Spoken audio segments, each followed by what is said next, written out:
Good evening, everyone. Thank you so much for joining us this evening. Welcome to another webinar. We're going to kick off with the national anthem, which is starting at about now. Thank you.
Good evening. Welcome, everyone. Walton David here, and I'll be reading the second stanza of our national anthem, which is a prayer. And I just want to crave your indulgence to prayerfully listen and follow. Our flag shall be a symbol that truth and justice reign, in peace or battle honored, and this we count as gain, to hand unto our children a banner without stain. Amen, amen, and amen. You're welcome once again. Thank you so much, Mr. Walton, Oh, for you leading can us. hear me. Can you hear me now? Yes. Can you hear me? Oh, yes, very well, very well. Please Okay. go ahead. Okay. Thank you so much, Mr. Walton. And we're going to invite Dr. Adaju to give us the opening statement. Over to you, sir. Good evening, sir. Thank you so much, dear moderator. Good evening, everyone. I hope you can hear me. Yes, sir, we can. Oh, great. Thank you so much. Are there distinguished guests, esteemed speakers that will gather tonight? My colleagues, ladies and gentlemen, joining us from every part of the world. I'm joining from Kenya right now. I want to welcome you. My name is Shegun Adaju. I have the privilege of being the president of INT Alumni Association Nigeria.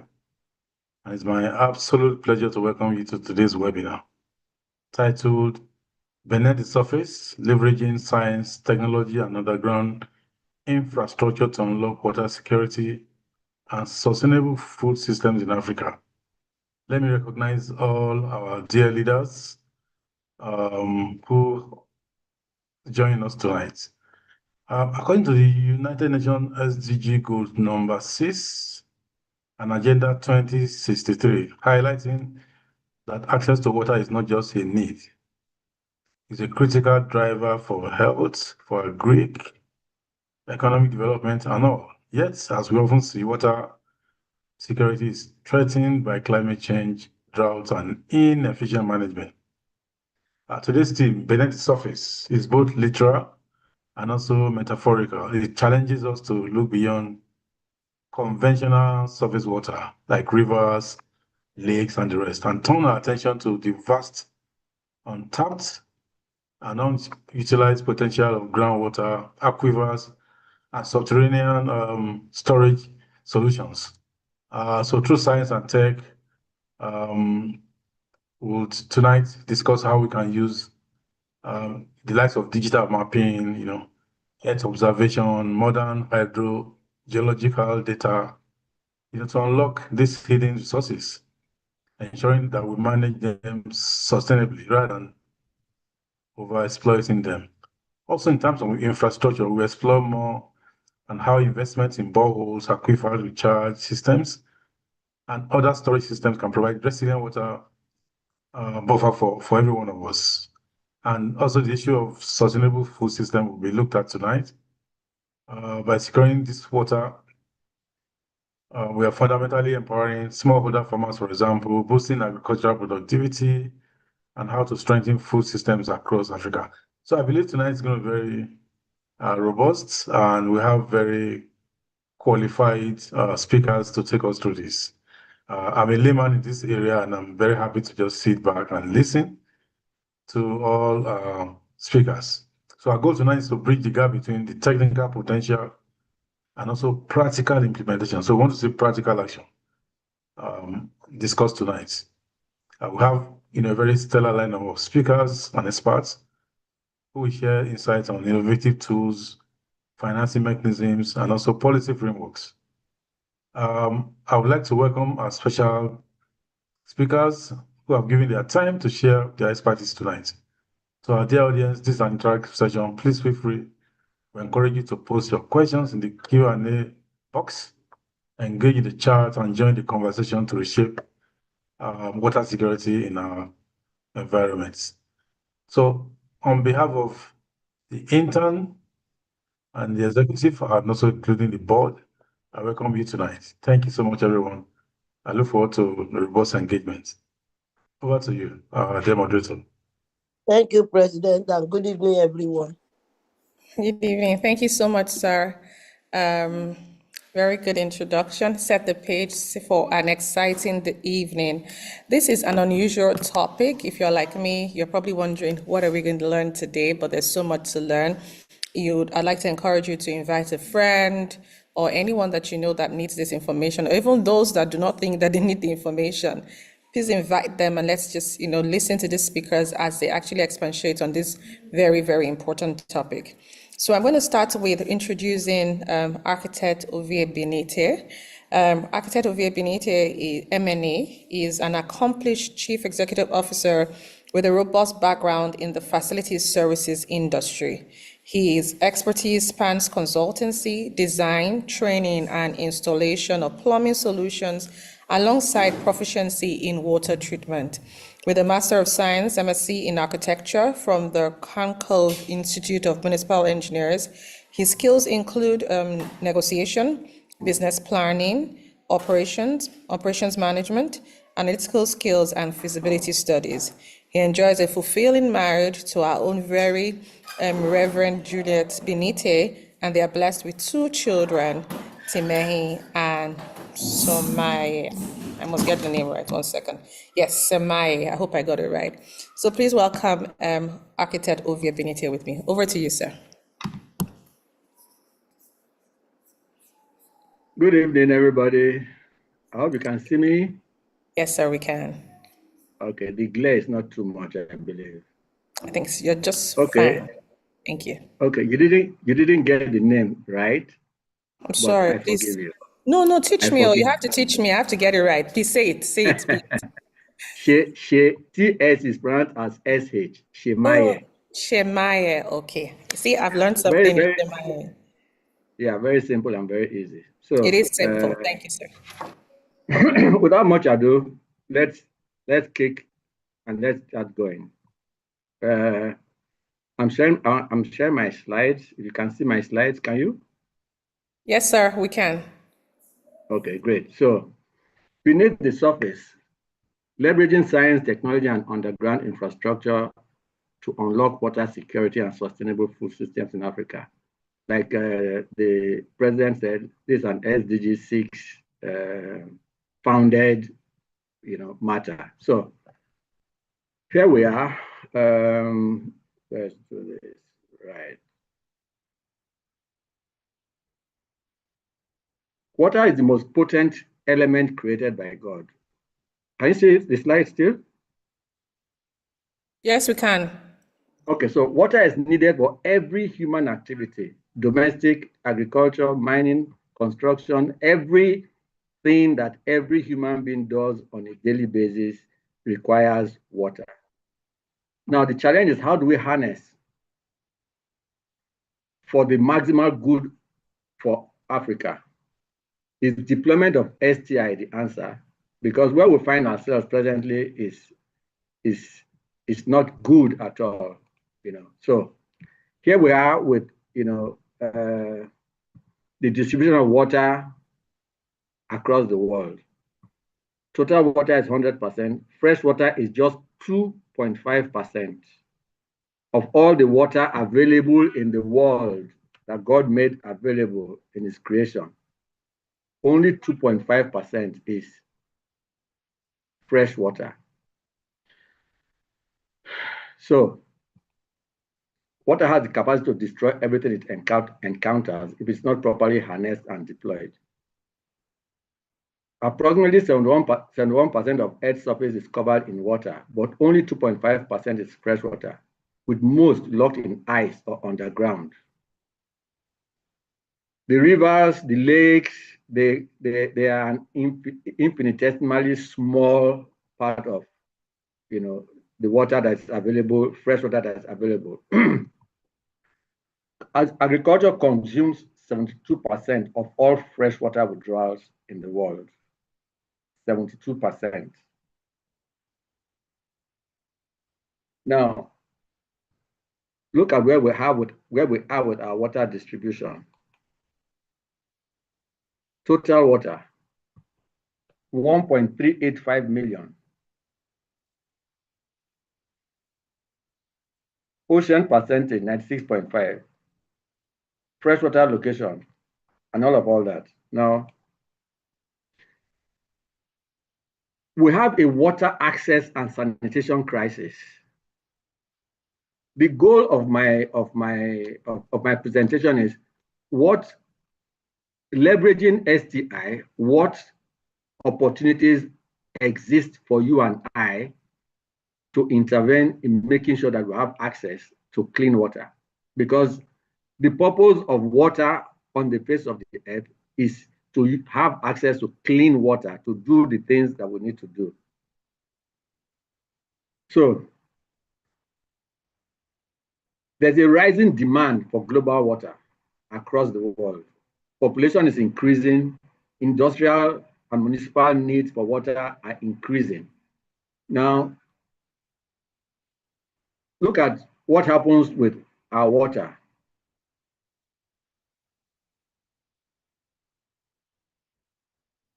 We need labs to test the quality of water that is available for us. Do we have them? We don't. Most water across Africa is just used as is. Look at that picture. Can you see that picture? Shola, you'll be my representative of the class. Can you see that picture? Yes, sir, I can. Now, what does that remind you of? That's a common picture across the world, isn't it? Mm-hmm. Yes, sir. Now, that is a mother feeding the child with supposedly, in quote, clean water. But is that water clean? Is that water clean? Human life, as with all animal plants, is dependent on water for survival. Dependent on water for survival. Now, with world population projected to top 9 billion by 2050, water will become an ever more scarce and valuable resource. Are we prepared as Africans for the scarcity of water that is staring us in the face? Now, it is not only scarcity that is an issue, quality is an issue. Because the greatest carrier of disease and sickness is water. And so where you have increasing industrialization and intensive agriculture that is increasingly using fertilizers and chemicals, you can imagine the amount of pollution that is happening to the water. And so the water needs to be regularly reprocessed. Now, Africa possesses substantial, largely untapped groundwater reserves that, if managed sustainably through science, technology, and innovation, can unlock water security and transmit food systems across the country. You know, Nigeria is slated to become the third largest populated nation in the world after India and China. With over 400 million people in Africa lacking safe drinking water and agricultural resources and reliance on only rain-fed systems, you know that there's trouble coming up, ahead of us. So in Africa, we have vast reserves of groundwater, 160,000 cubic miles, not cubic meters, cubic miles. Now, because we depend largely on rain in Africa, our agriculture is at best pedestrian and not mechanized at all. So our reliance on large sources of water is very minimal, yet the water is there. And yet we have droughts and we have large seasons of no food. Food security is very low. Now, only about 1% of cultivated land in Africa is irrigated using groundwater, compared to 14% in Asia. Now, we compare ourselves really with Asia because we all practically live at the same kind of level, our village lifestyle and all that. So imagine the difference between Africa and Asia in terms of usage of untapped, waters in the ground. So what do? We need to identify where the aquifers of water are. What's an aquifer? An aquifer is an underground body of water that we can tap water from. Now, our boreholes are not tapping water from aquifers, very unfortunately. You know why? Because we don't know where the aquifers of water are. So we need to do geophysical surveys and map the whole of the land to know where there are bodies of water. Now, we have boreholes that run out of water because they're just pockets of water that are trapped there for a season. And the way we deploy boreholes in Nigeria, for instance, means that we have several people taking water from the same source at different points. And it's not sustainable, which is why we need to introduce smart water management systems. Technologies such as Internet of Things, AI, blockchain are being integrated with groundwater pumps to monitor extraction rates, water quality, and aquifer levels. This throws up for us opportunities. Mapping, we have people who need to do the mapping of the aquifers, the water body underground, where they are, the quantities, the depth below the ground. The same way mapping is done for crude oil, and people are investing in crude oil. The same things need to be done for water. Because even in extraction of crude oil from the ground, water is required. Solar pump systems. We are having humongous problems with deployment of power in Nigeria, especially across Africa as well. And so we need to move away, which is why Dr. Segun Adaju is here, to solar systems that will enable us in a more cost-effective way extract water from the ground. Solar power pumps are becoming more popular. So we need to develop techniques we need to build embankments that will trap rainwater. Rainwater in Africa are creating damage to environments. They are creating erosion.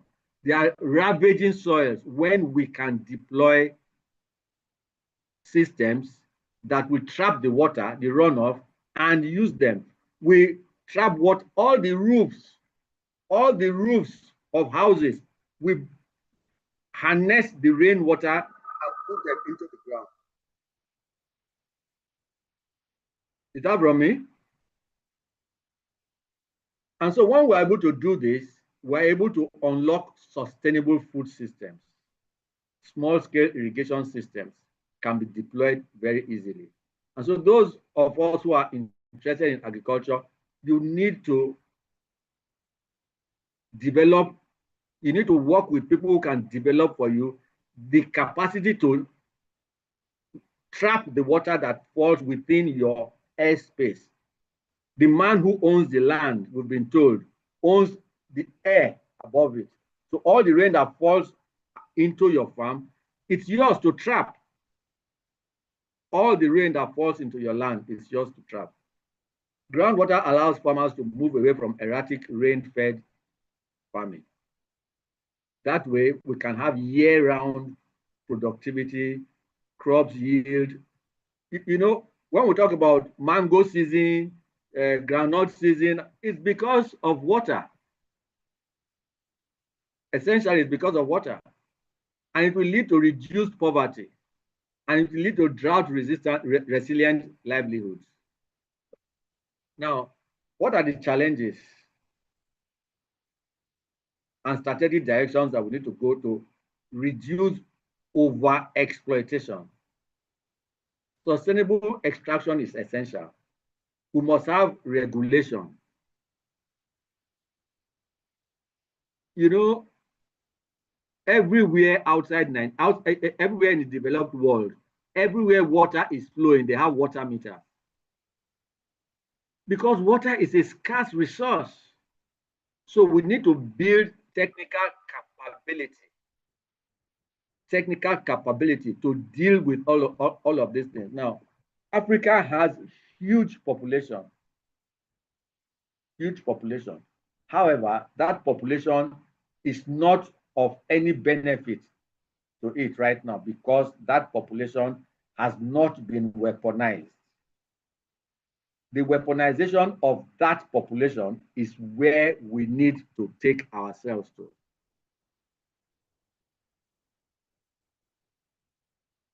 Human capital development and disciplined utilization of resources. The whole of Africa is suffering from massive capacity deficit of STI personnel.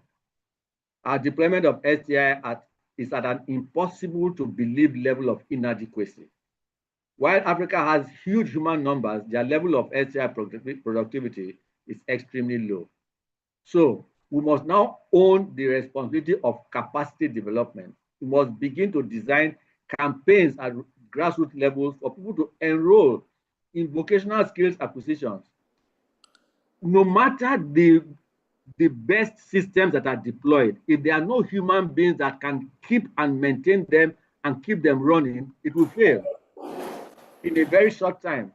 So what are the opportunities that are available? Water. Sorry, sir. I just wanted to say to you, sir, that your time is up. So is it possible to round up? Yes, I've been sending you a message and then the timer also I've been went up. seeing them. I've been seeing. So I'm 3 minutes overshot by 3 minutes. Yeah, so All maybe right. we can just round, if you can round up in a minute. Is that okay, sir? Yeah, definitely. So talking about the opportunities, water, sanitation, and hygiene. These are the three legs on which we have huge potentials. Provision of water, provision of sanitation facilities, and then hygiene practices. And the people who are mostly negatively affected by the shortage of these facilities are the women and girls in our society who have to go to the river to fetch water, who cannot, who do not have any sanitary facilities available to them, to do the things that they need to do in a private manner. So these things are challenges to us as Africans to buckle up, get people equipped to take charge of our water system. Thank you. Thank you so much, Sarah. Thank you, thank you, thank you. This has been really enlightening. And wow, I didn't know so much about water, really. So I have definitely learned a lot. Thank you so much, Architect Benite, for this. Just a few things that I've learned. So you know that I'm a very good student. So 75% of the earth is covered by water, and only 2.5% is fresh water. Well, that's very interesting. I didn't know that. And that also the way we tap and we map out for crude oil is the same way we should map out for water. And that Africa has a lot of untapped underground water. And that's I didn't know that at all. And then there should be things like smart water management systems, to help us ensure that we're tapping into all the water that we need. And there's definitely, if we think water is scarce now, then we've not seen anything else, because by year 250, there's an estimate of about 9 billion people on Earth. And that means that we need to be tapping into the necessary resources to ensure that we have enough water. Thank you so much, Architect Ovie, and we look forward to asking you lots of questions. So please get ready as I introduce our next speaker. Our next speaker is Mr. Maurice Ekong. Okay, Ekpong, yes. So Maurice Ekong, FMC OMC, is the Executive Director, African Journal for Sustainable Development. He's a fellow of the Institute of Management Consultants, IMC Nigeria, and a certified manager. Thank you. Certified management consultant with over 2 decades of distinguishing experience at the intersection of business development, policy, and sustainable development across Africa and beyond. A multidisciplinary leader of remarkable breadth, Maurice has advised some of the continent's most consequential organizations, including Olam International, Stanbic IBTC, and Total, while simultaneously driving transformative initiatives in agribusiness, infrastructure, and climate finance. He is the founder of Replenish Specialties, an integrated agribusiness enterprise, and currently serves as Executive Director and Editor-in-Chief of the African Journal for Sustainable Development. He's a globally recognized thought leader whose voice carries weight in the most important rooms on the continent and beyond. He has chaired the 11th and 12th African Sugar and Ethanol Conference in Nairobi and presented groundbreaking research at the 12th International Conference on Sustainable Development in New York in 2024. He serves as an African Researcher Counselor with the Wheeler Institute for Business and Development at the London Business School, and is an alumni of Columbia University's Center on Sustainable Investment and the Milken Innovation Center at Hebrew University, Israel. He's an alumni of the Institute for National Transformation Class 017. His book, Management Consulting for Rookies, was adopted as mandatory reading by Nigeria's Institute of Management Consultants, a testament to the practical wisdom he brings to every platform he graces. You're very welcome, Mr. Morris, and we look forward to hearing from you. Please, can you pay attention to the screen so that you're looking at the time? I will stop you at exactly 15 minutes. So just make sure you're looking at the screen. Over to you now, Mr. Thank you so much, Shola, and good evening, everyone. I will try to get this done earlier than, before the 15 minutes you've graciously given me elapses, hopefully. Okay. So can you see my... Yes, can you see my slide? Yes, we just need in slideshow. So just in 2 months, do you remember how to get on slideshow? Yes. Okay. Yes. Thank you. The next one. Yes. That's okay. Okay. Yeah, yes. so thank you so much, Architect, for helping set the background. I would basically be looking at this subject matter from the perspective of agriculture, how science, technology, and underground infrastructure can help unlock water security that would have a direct impact on sustainable food systems on the continent. And I'll end with some things from a policy, policy perspective that needs to be done to help ensure that we harness this. Okay, so this is an African proverb. You cannot live beside the river and wash your face with spittle. But it's quite interesting that everywhere across the continent that I go to, I see that the people who have the most resources suffer the most deprivation. So we, sort of like live contrary to the quips and wisdoms that our forebears have given us. Now let's look at some background. Africa has 60% of the world's uncultivated arable land, yet just about 6% of this is irrigated, according to the African Development Bank. We have rivers, lakes, underground water, like Architect has said, but 400 million Africans lack access to basic drinking water every year. 63% of the continent is without adequate sanitation, and the continent warehouses 20% of the hungriest people on the planet. Now, if you look at this, this hunger map for 2018, it hasn't changed much now. You see that sub-Saharan Africa has, the hungriest index from yellow to deep red. The woman would help me with the colors here.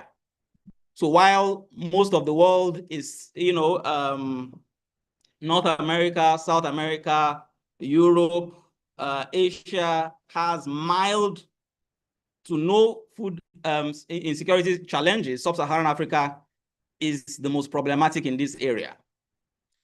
Now, Architect has, of course, helped establish this. If we look at this, this graph to the right, you see that between 1990 and 2025, available water per capita, that is how much water each African has per year, has continued to dwindle. So most of the continent, like you would find here on the map, experiences water stress to extreme water scarcity. Now, from the perspective of GDP, about 6% of it is lost annually because people cannot produce, directly tied to water scarcity. And this is projected to continue to worsen into the foreseeable future unless we do something about it. Now, Africa has extensive groundwater potentials. About 75% at least of Africa's drinking water needs will be met if our groundwater is properly managed. There are significant infrastructure and investment gaps for harnessing, water infrastructure in general and groundwater in particular, as Africa invests, the least in water infrastructure for all continents, far above global averages. The Program for Infrastructure Development in Africa, PIDA, has been working on some projects in East Africa, but these projects are grossly underfunded. Forbes reports that Africa would need about 35 billion USD yearly to tackle the continent's water crisis. Now let's look at this. Because the thrust of my own presentation is how water security links, to food security and the sustainable food systems. If you look at the chart here, you find that Africa's irrigated land is the least, way below global average, which is about 20%. Africa's irrigated land is just about 6%. If you compare to Southeast Asia, which is 37%, you can see where our problem is coming from. So unlocking groundwater could triple irrigated land, boosting yields by between 50 to 100%. Now, in this case, in Kenya, groundwater harnessing helped increase maize yields by about 40%. So we can see the potential, especially for a continent that is riddled with hunger. If we can unlock groundwater resources, we could quite address the problems of hunger on the continent. Now, if you look here, I'm talking now about governance imperatives. This visual map shows transboundary aquifers across Africa. So aquifers don't respect geographical boundaries, right? You have aquifers crossing boundaries. So African countries would need to collaborate. You know, that's a governance issue right there. We need to develop policy that allows countries to jointly harness the groundwater resources, because these groundwater resources are not respecting our national boundaries, if you know what I mean. Now let's look very quickly at some case studies, because these things we're talking about is not rocket science. There are certain African countries that are already doing this, but we just need to scale them. Now we'll look very quickly at the case in Ethiopia, in Kenya, and Southern Africa as we begin to round up. Now, case one. Ethiopia developed a managed aquifer recharge project.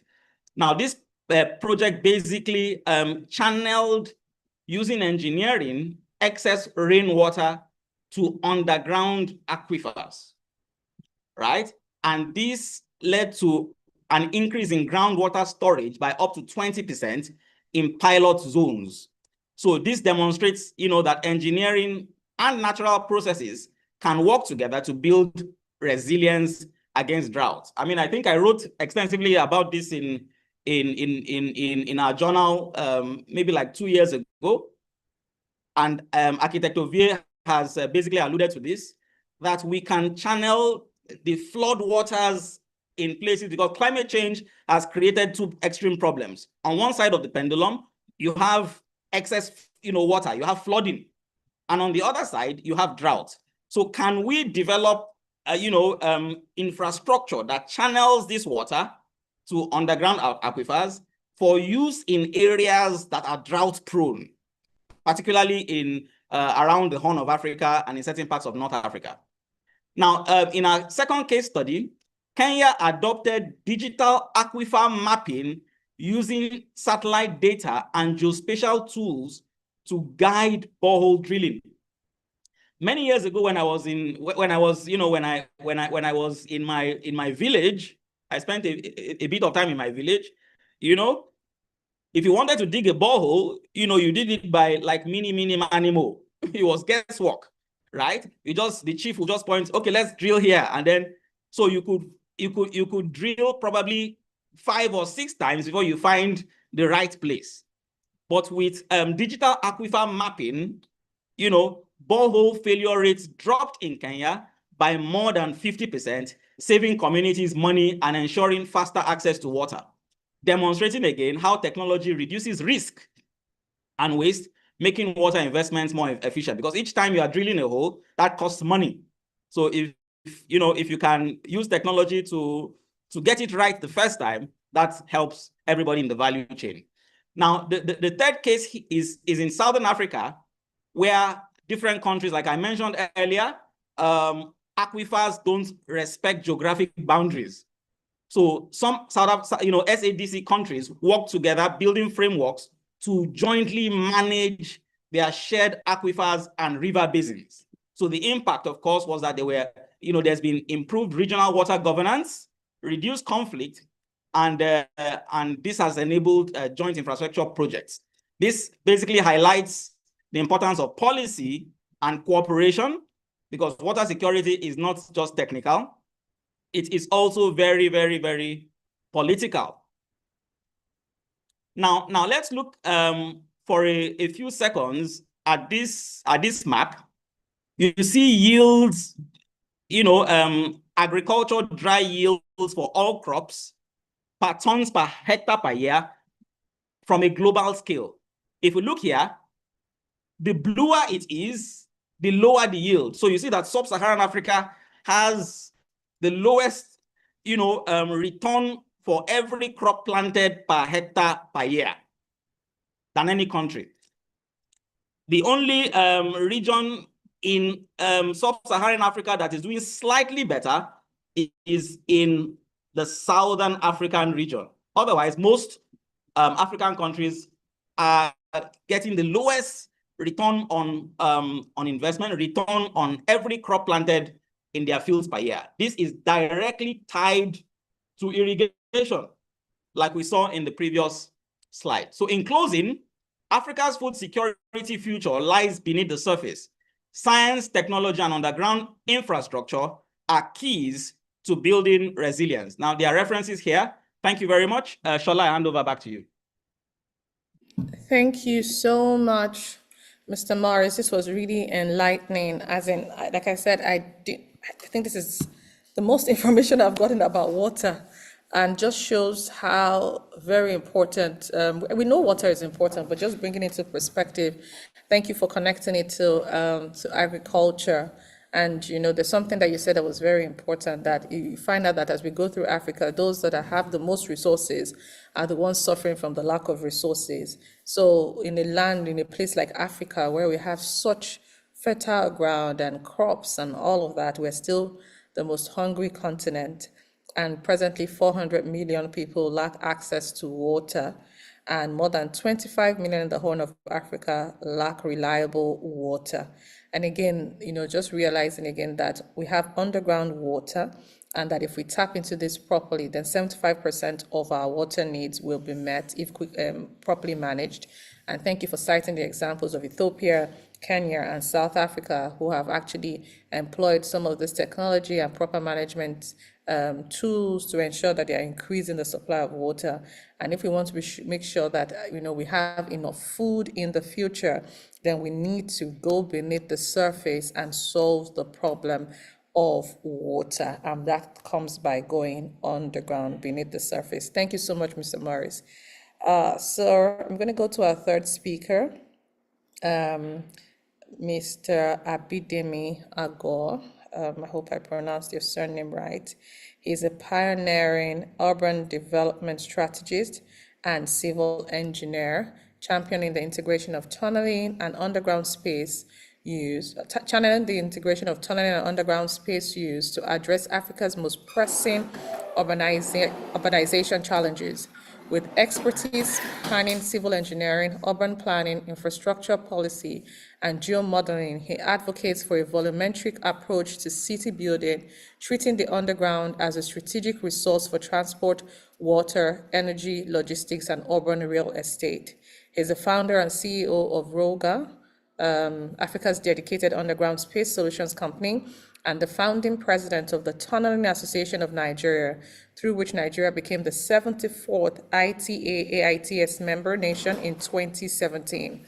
His 2023 peer-reviewed research, published in Urban Studies, SAGE, established the first comprehensive analysis of underground urbanism in an African city. Over to you, Engineer Abidemi. Look forward to hearing from you. Thank you so much for the introduction. Just seeking permission to be able to share my slide, please, if I can be granted permission. Well, whilst that is okay, I think that is now done. I would like to seize the opportunity to recognize the president of Intaan for this invitation, and the leadership as a whole for this opportunity to be able to share this with every one of you, and also to my fellow panelists and presenters that have made a remarkable presentation ahead of myself. I will be supporting the discourse today, mainly focusing on underground space use as not just from an ideology point of view, but from a thought point of view as well. So we're looking at beneath the surface, leveraging science, technology, underground infrastructure in unlocking water security and sustainable food systems in Africa, and essentially looking at how underground infrastructure can address urban water insecurity, as well as addressing the equity challenges in the rapid urbanizing African cities. As we all are aware, a couple of these database and the statistics will have cross-cutting implications, in that a lot of this data are relevant across board, and so some of them I would mention again, but I wouldn't dwell too much on them.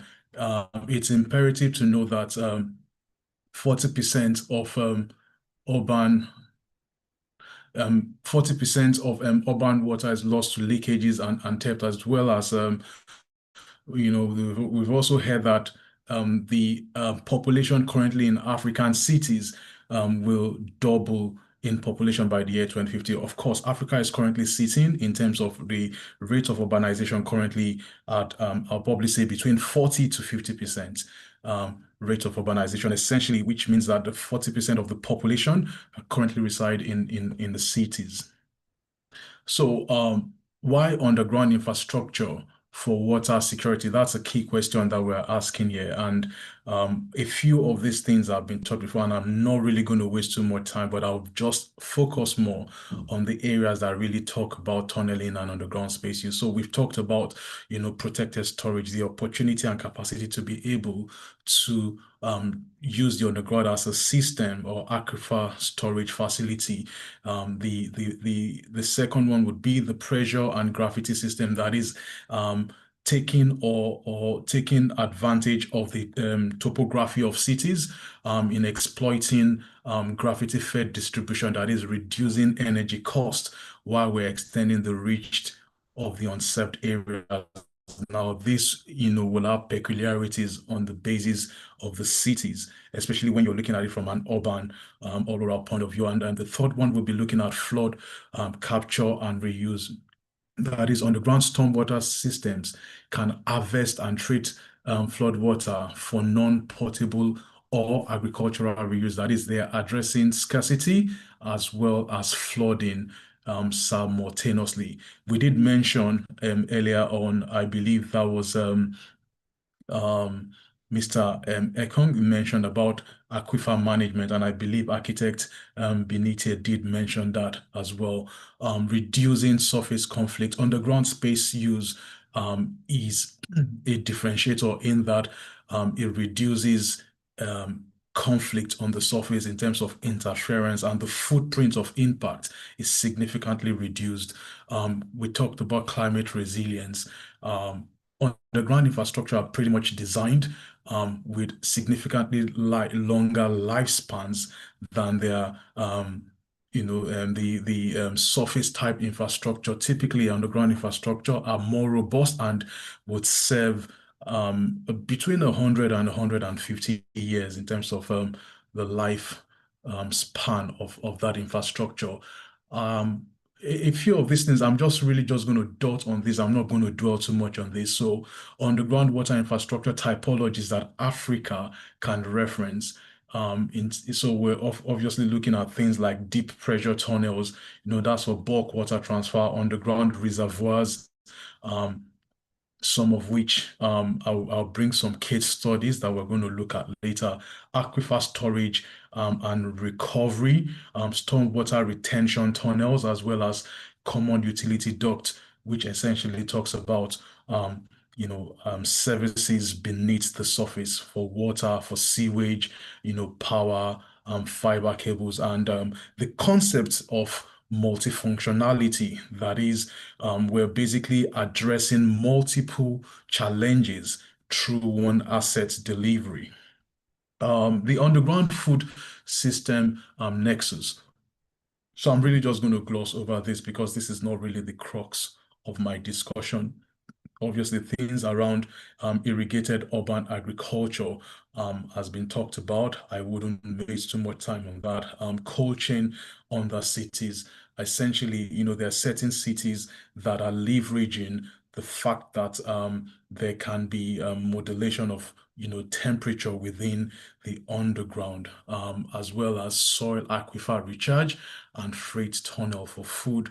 This basically speaks to the intra-city type infrastructure that is relevant or available for us to be able to move processed or food materials that are being processed within the zones within the zones of the different value chains of the city. So critical technologies for underground water solution. as well as I mentioned again, a lot of these things have been mentioned from a smart system point of view. We've mentioned, the Internet of Things, that sensors that are basically used in terms of identifying, especially from the last case study that Mr. Ekong did mention in South Africa, where groundwater is being mapped as well. So real-time pressure mapping, quality sensors, geospatial to spatial platform, that is GIS, for a kind of like the development of it's essentially more like developing a Google map for beneath the surface. And there are a lot of countries now are beginning to develop what you call like near surface asset management register for their underground utilities and even for the natural resources that they have. Countries like Singapore, the UK as well, and then digital twin as well as artificial intelligence powered demand forecasting. So I'm going to just be touching a little bit of some of the examples and how this can directly impact our thinking and how we can actually harness them. So one key example is Tokyo Deep Tunnel.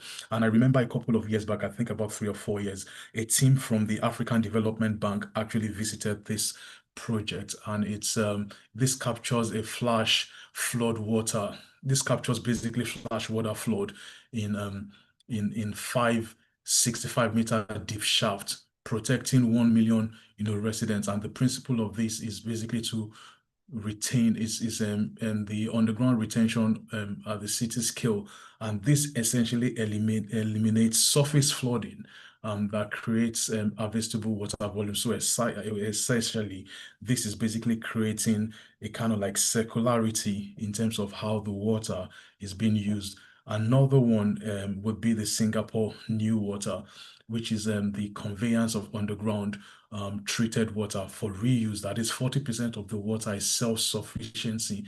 And the principle here is that the tunnels enable a kind of like closed loop approach, regardless of the fact that Singapore is one of the most constrained country in terms of land footprint in the world. They have one of the most highly developed underground infrastructure network cutting across cutting across not just transportation, but actually as their utility network. We have Mexico City TCDP, which is also a deep underground drainage facility. But I would like to touch a little bit on this smart tunnel. The smart tunnel is a storm water management and road tunnel. And what this solution has actually done, this solution actually won a Nobel Prize for innovation.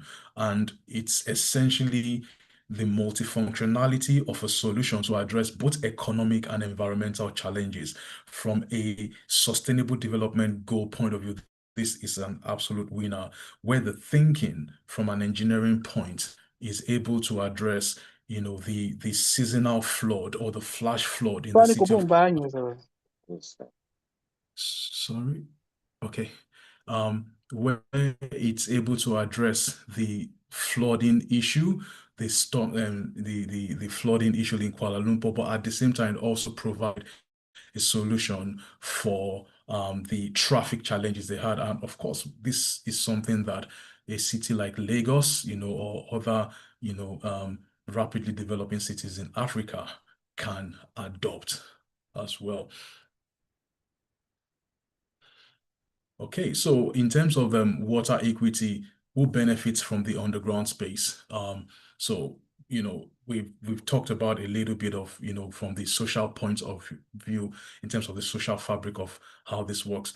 The design of water tunnels, we essentially include what you call last mile spur lines into the informal settlement. So the idea is to make sure that there's an end-to-end piece of it. And what underground space does is it creates the flexibility of how this can be done. So from a utilities point of view, from a transportation point of view, and we also mentioned irrigation point of view. So the adopting of participatory geomapping to capture informal water use. A big challenge that I actually found out from some of our geomodeling exercise was that there's also what you call the geothermal solution, where we are able to, I would like to also address the fact that we talked about, like, for example, in Lagos, there was a period where we were actually looking at the possibility of mapping the boreholes in Lagos. Now, I don't know whoever has an idea of the database of the amount or number of boreholes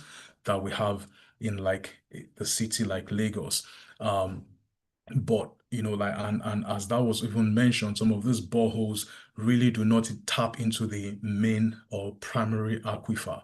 And so, but the fact that we have boreholes and they are proliferated become an environmental hazard, but the key thing that we looked at was these boreholes, for me, from an underground space point of view, are actually tunnels in their right.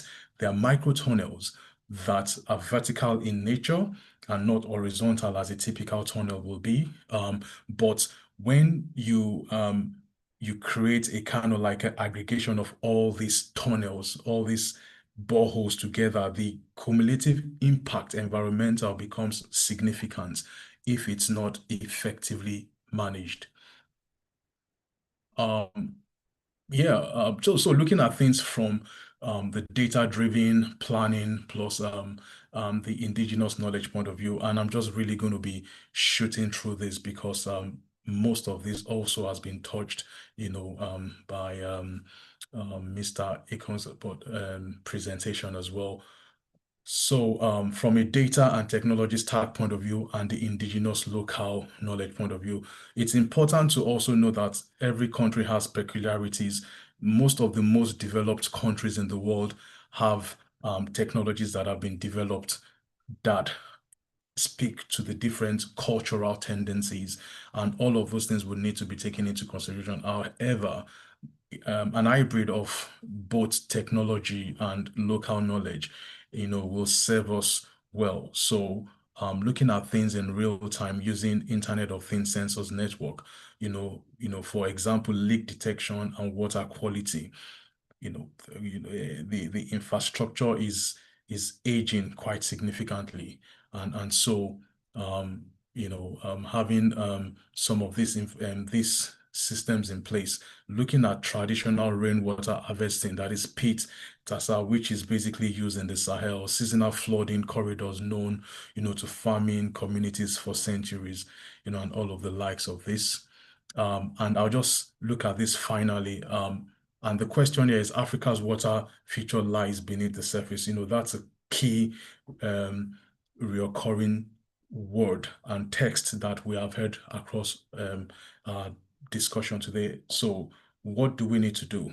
We have to map and govern this, establish subsurface rights and hydrological baselines, the investment and financial modeling that needs to be done with this, because this is a key point and reference to the African vision, one of which is the African Continental Free Trade Arrangements for trade optimization, innovate locally, and finally we need to deliver with equity in mind.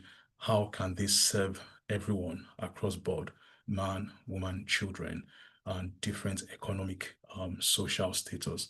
I also like to add that the latest research that was had by the IT, the International Tunneling and Underground Space Association, that I am a board of, did establish that Africa only accounts for less than 2%, I'll probably say 1.5% of the global underground space index, in that Africa only has 1% of the global underground space use, and that's mainly through hydropower and the lot. If you compare this to the stacking urbanization challenges we have in Africa, there is a mismatch in that statistics. And so that's one of the reasons why we're driving this, for us to really explore underground space use. Thank you very much. Just about. Thank you. Thank you so much. Wow. I think after this course, this class, I'm going to just go and do a study on water, because really, I've learned so much today. Thank you so much, Engineer Bidemi. I'm going to ask you the first question, but I'll come to it. Who is stealing water? You said 40% of our water is being stolen. I'm just wondering who is stealing it to where? But you're going to explain that. But just, thank you for showing us countries that have already begun to employ some of these technological tools, Tokyo, Singapore. I like that you said that Mexico can be applied, the principle can be applied directly to Lagos. Tokyo is capturing flash flood water. So, we're always having flooding and all of that. So it's good to see that, look, there's something that this can be done, whether in Tokyo, Singapore, and Mexico is being done. And some of these things can be applied to Nigeria. The benefits cuts across utilities, transportation, and irrigation. And thank you for giving us solutions to map and to govern. If there's one key highlight for me for today is that, wow, the amount of work and just the mapping and the governing and even the technology that goes into tapping into crude oil is also necessary for water. Investment and finance, innovate locally, and deliver with equity. Thank you, thank you, thank you. I see that Dr. Adagio has hand up. Maybe I should take him first before Engineer Bidemi tells me who is stealing our water. I really don't understand how water has been stolen. So over to you, sir. Your hand is up. Thank you very much, Madam Moderator. Also, a big thanks to all the speakers. I hope you can hear me. Yes, sir, we can hear you. Thank you very much. Great insights, new knowledge and information, many of those that, like Madam Shola mentioned that I also didn't know about. But I also believe that this conversation probably will not end here, and it's something that will continue. So we agree that there's a problem in terms of water supply, water levels, and the rest. So I want us to really bring this down, to what practical actions that we can take in 3 areas. Number one, we've talked about, innovative mapping of underground water availability. What are the tools? What are the models that have succeeded in other countries? How can an oak seed, how can a member, one of us listening to this tonight, participate in creating value, enhancing water supply, and also probably creating value through a business model? I'm one of the advocates that you could solve humanity's challenges through business models. The second will be also the financing framework.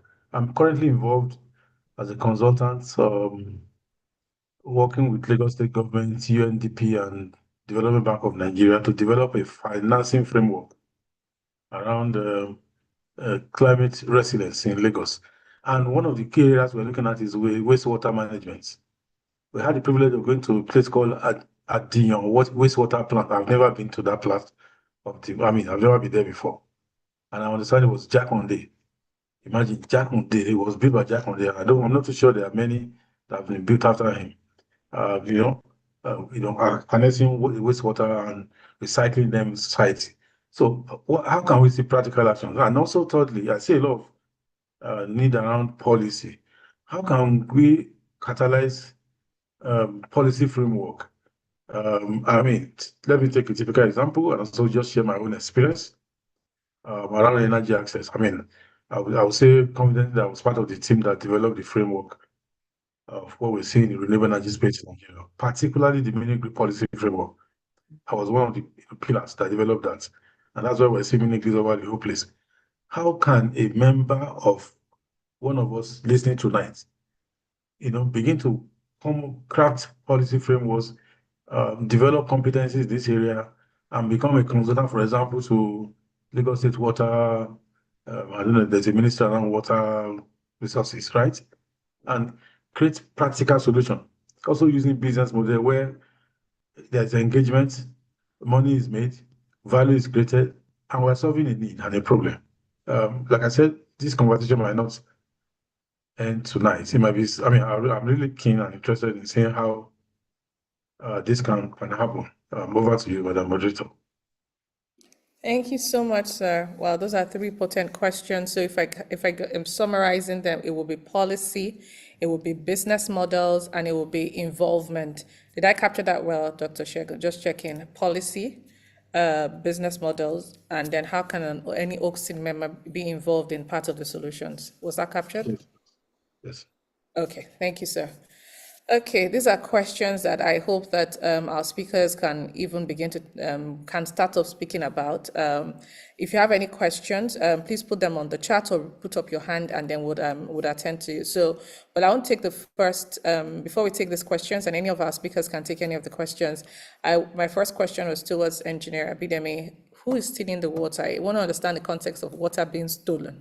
How is it being stolen? I really need to understand that. Okay, so essentially, when the system that we have is not, there's no security within the system in terms of the end-to-end loop of it.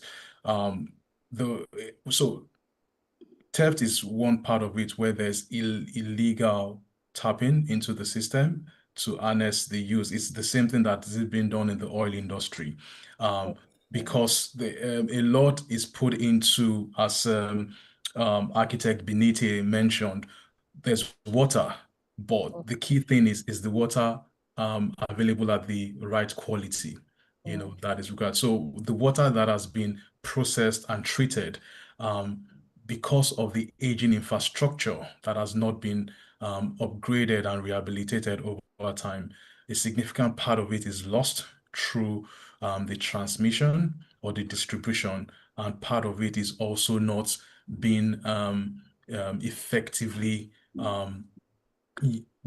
used in that. Of course, they're setting their tariffs. If government is making water available, it's expected that they are setting arrangements around that. So that's basically why it was captured as being lost through leakage and theft, 40% of that.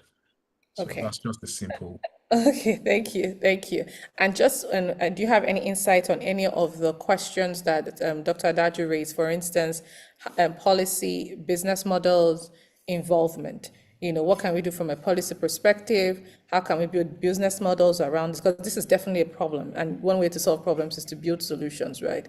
And then also, if just an OXID member just says, "Look, I want to get involved in solving this problem," how do they go about this?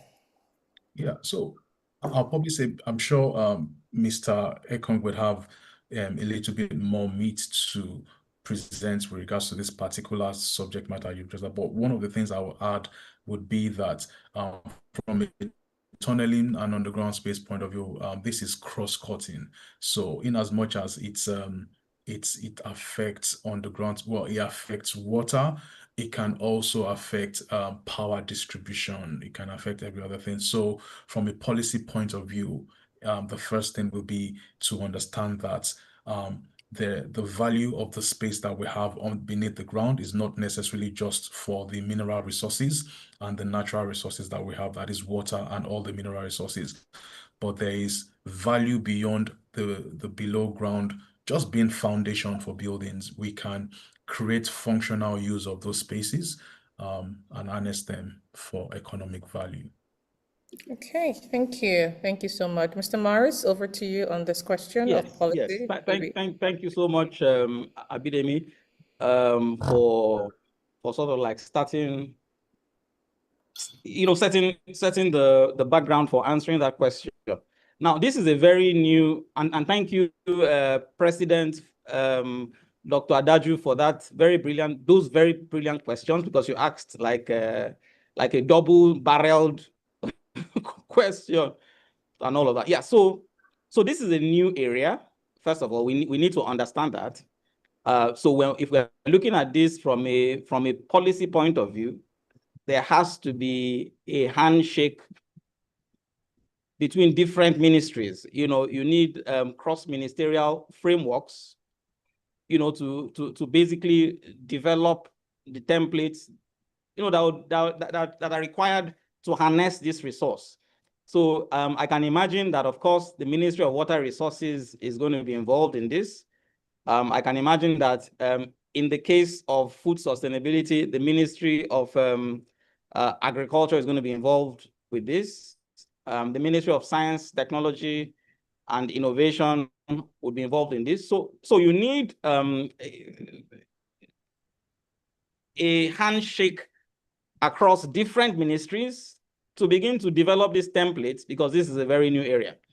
Now, from a business model point of view, opportunities come from challenges or needs.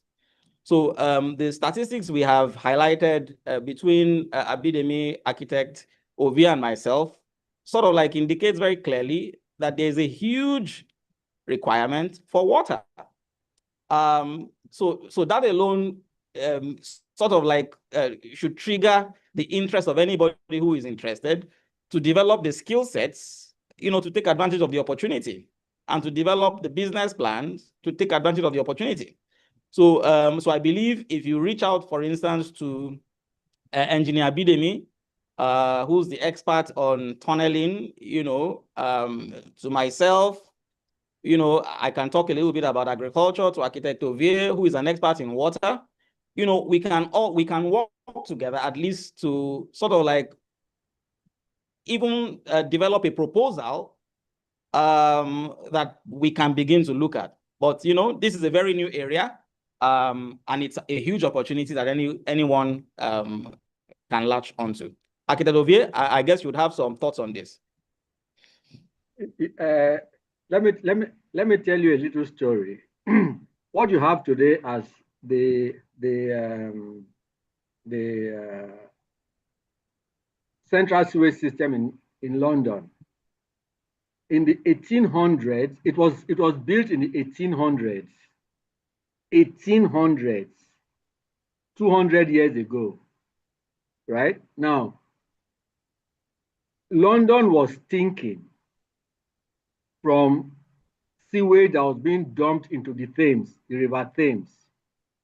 And so an engineer like Abidemi, who was a specialist in tunneling, made a proposal for central sewage system for London. Guess what he was told? Too expensive, no money. I mean, that's standard government refrain everywhere in the world. It's not just Nigeria. And then one day, Parliament could not sit because the stench from the River Thames was shut down the House of Commons. And so they dusted up the report, called up the engineer, and that was the first prototype of that thing anywhere in the world. And now it's everywhere in the world. Now, people have to realize that there is a need. If people do not come to terms with the fact that there is a need, no policy is ever going to be done. Even if a policy is, put together, the will to drive it will not be there till it affects somebody around them. Do you understand what I'm saying? So let's take Lagos, for instance. Lagos has the perfect opportunity for a central sewage system. Lekki Phase 1, for instance, break up that whole estate, that whole space into clusters. And then that's a business opportunity for you and I. A central, soak away pits, take away septic tanks per unit, and we create a water. Now, this is the thing about water. Clean water is required for use. And after usage, the wastewater needs to be taken away without it affecting the society.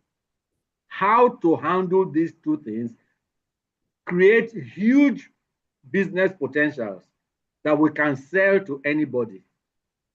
Bidemi is here. He can handle the underground tunneling stuff and all of that stuff, the water management and all. So it's the opportunities are limitless, across the nation, not just in Lagos. Every city where you have, every urban center requires the elimination of this single unit of, wastewater management and coagulating them into centers.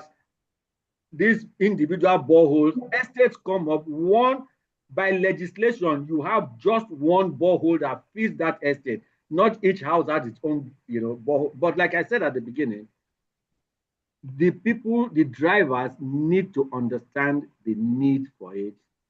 And if the need is not recognized, it will never gain traction.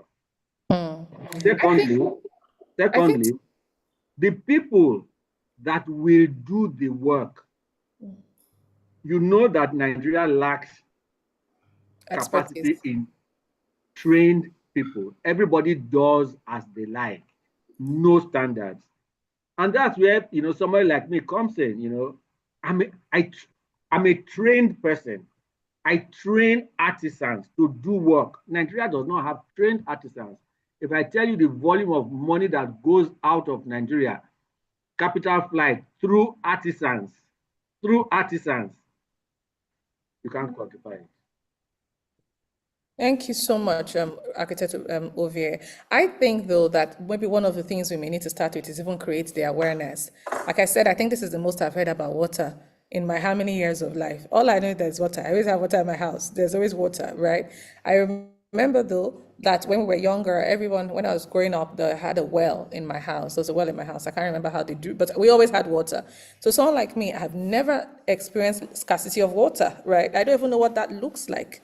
So you can imagine that even the awareness, we need to drive that awareness, and nobody can drive the awareness more than the experts themselves, because you know the problem. You are telling us that we're going to have water scarcity, and there's already water scarcity, and I'm looking at you and like, there's going to be water scarcity. How? Because that's not my reality. And believe me, if it's not my reality, it's not the reality of a lot of people. Not because it's just because we don't know. So maybe the first place to even start is to create the awareness, is to let us know that, look, we're going to be in serious trouble. For a long time, everybody is talking about climate change. Climate change is catching up on us. Nobody needs any science to do that again. Some of those SDGs are catching up on us, but in this region, I don't think water scarcity has hit us like that, right? So I think maybe the awareness, and what you've said also, Octavia, about even the training of the artisans, these are big problematic areas because you're always looking for trained artisans, you don't find them.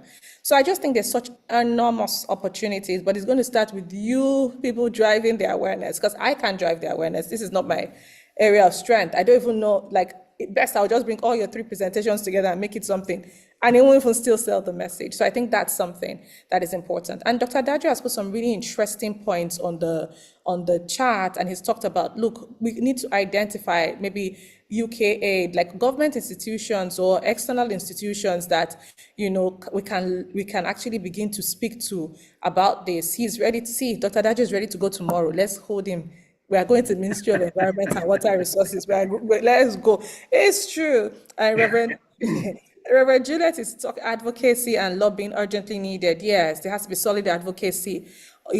All policies are moved by the advocates and the lobbyists, the role of the elite. So I honestly think that awareness, all I'm just thinking is awareness, awareness, awareness. And we know that only the elites can move this, right? The poor can't do it. The very wealthy can't do it. So it's the elites of the society. The very wealthy don't care.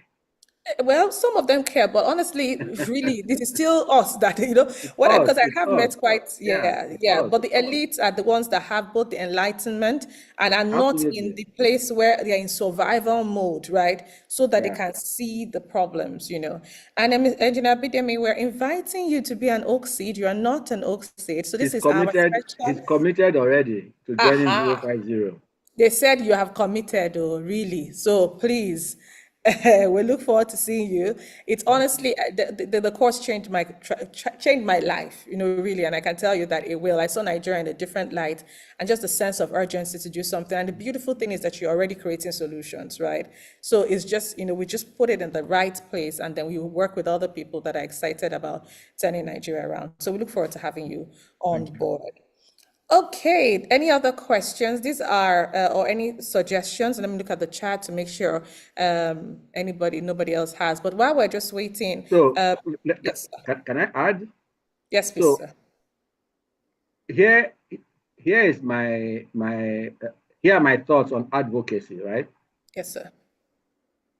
Go to communities, get buy-in from the local heads. In every community you have pocket, the eldest person that drives thought in the place, the traditional ruler.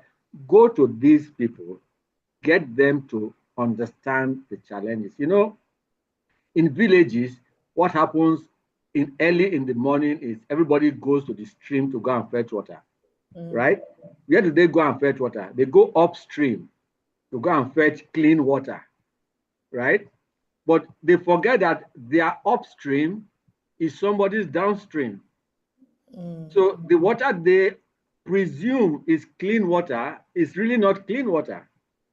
You understand? So, and then they wash clothes and all of that stuff, they wash it downstream and somebody else's upstream.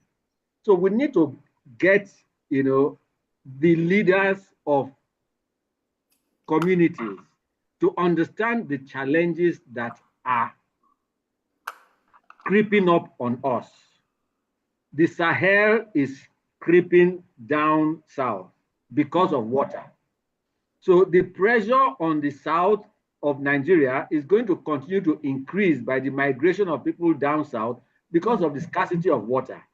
Now, if we are able to make them understand that they can harness the little water that comes down from this, because how do you think places like Dubai, Bahrain, not all of them have access to, you know, the ocean or to the sea, but they are living there. Israel, I mean, so the little pockets of water they have, we can make them understand how they can harness them, how they can get what the underground water. Each time rain falls, they are able to harvest water. It doesn't waste as run off.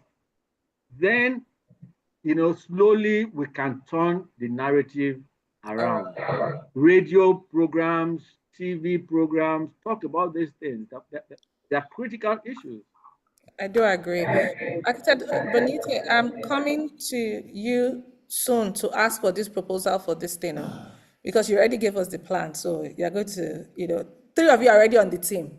So you people will help us put it together. And honestly, I think that if people see a proposal, then people can buy into it.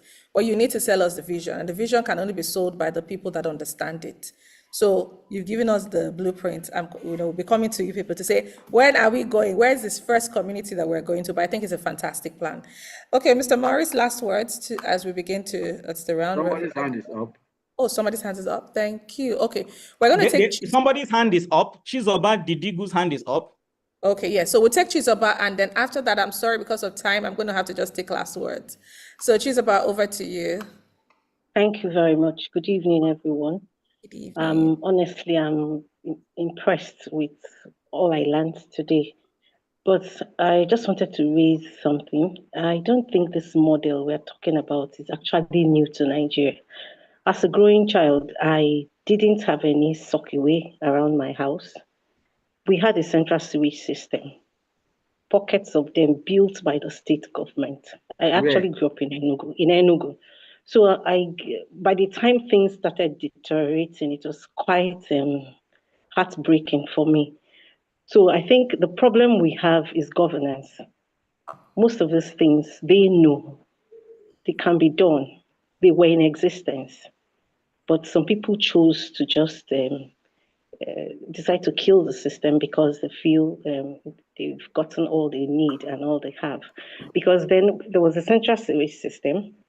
They recycle the water and send it back to the homes. And they had a way of processing the feces and use it for agriculture.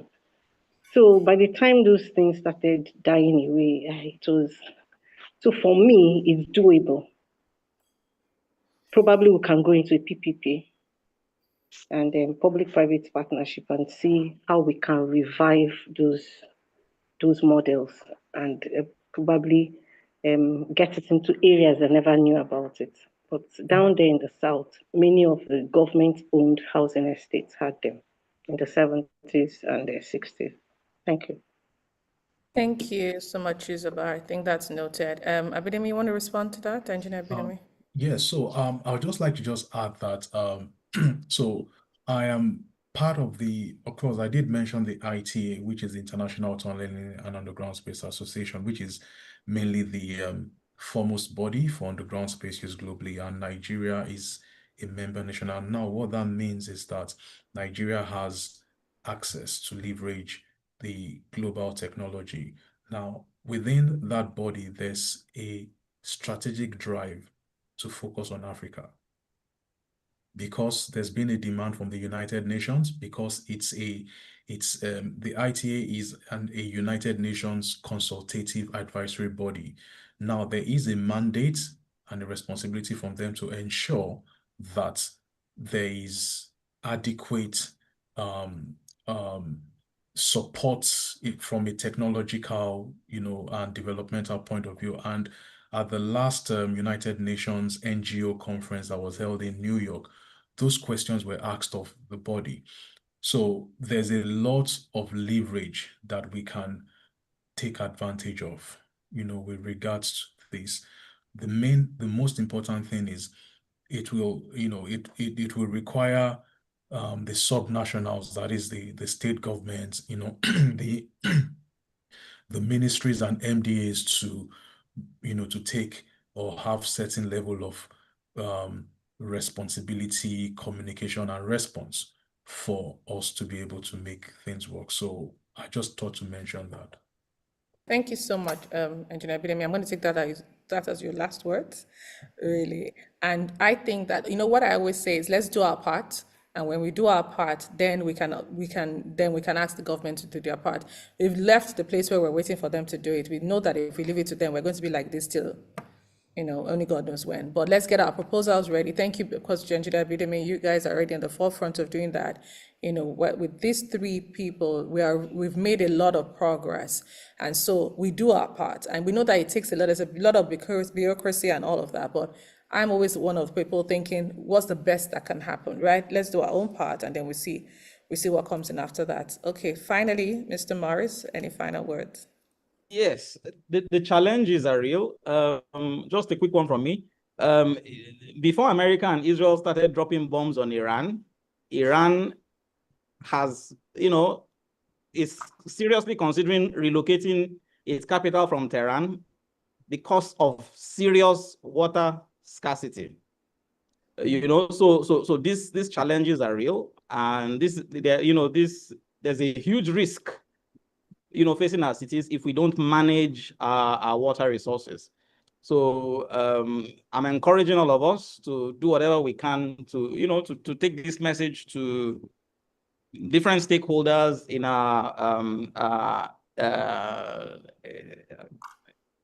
our communities, in our locations, so that we can do what is necessary to guard against the imminent challenges of water crisis.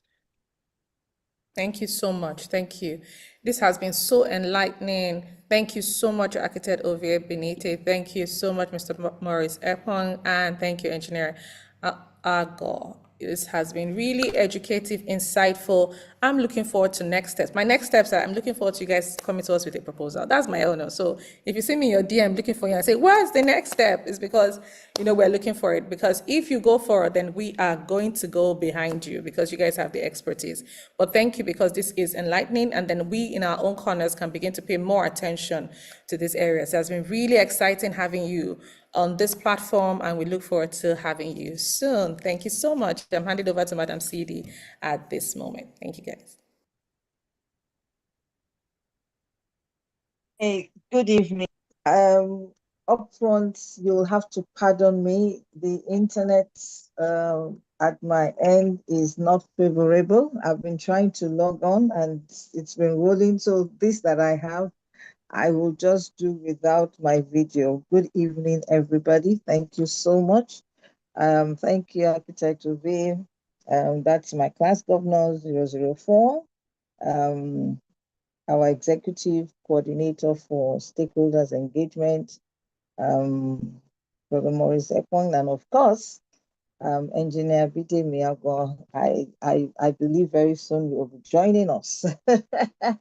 So you become an alumni, because that's the whole idea of collaboration, and you getting to know us and what we do, and joining the alumni body. Thank you so much for opening our eyes to these things. For me, it was like, okay, what are we talking about water? But having listened to everyone, there is a whole lot to be done. So I want to say thank you very much. Yes, so I do not want to take too much time. This is just from the Institute. We just finished three days HMT. I can see some of the participants in on the call, and it was such a refreshing time, a time of reawakening, a time of becoming history makers. And we will be commencing our special class 050. That's the golden jubilee class, and their graduation will be towards will be during the 2026 annual conference in Abuja. I mean, I can't wait for that. God keep each and every one of us.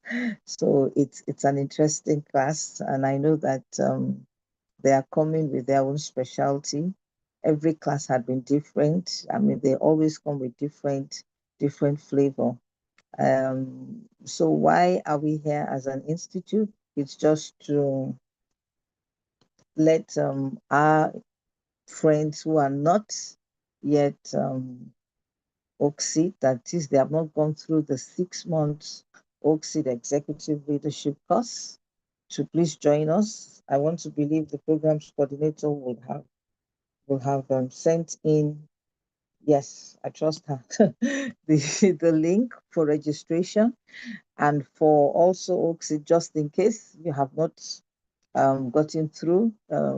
It's just a call to remind those who you have approached, to register, and let's have an exciting journey for the next 6 months. So I want to say thank you, everybody, and I'd like to hand over to our excellent moderator. Thank you so much, Shola, for all you do. And of you. course, I just want to give honor to whom honor is due. I can see some of our board members from Nigeria, senior faculty, and all our success advisors as well. Yes, thank you very much, everybody. Thank you. Thank you so much, Madam CD. Thank you, and thank you for all you do too. So I'll be bowing out at this moment and handing over to Mr. Walton to give us the final announcements and close us out. Thank you. Thank you so much, Madam Shola. Thank you for excellent moderation there. And I want to hope you can hear me. Yes, we can. Yes. Okay. Thank you so much to our panelists and speakers today. And it's been a very enlightening and impactful session this evening. And I cannot wait for the next webinar, which will be taking place on the 18th of May. Every third Mondays of the month, that will be 18th of May, we'll be having our next webinar. I'm sure that the topic of discussion will be something very enlightening as well, that will drive national transformation at its very core. Thank you once again for joining everyone.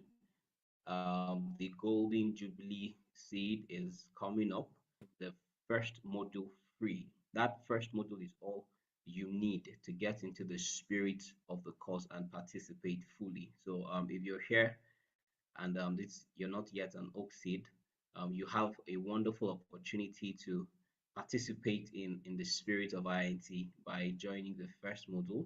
Registration link is already on the chat, so you do well to register and be a part of that module, and also register to be a part of the entire course. Once again, I want to say thank you to our moderator, to our panelists, to the board members that were able to be with us on the call. And I'll say good evening, everyone, and looking forward to seeing you on the 18th of May. Thank you and have a very good night rest.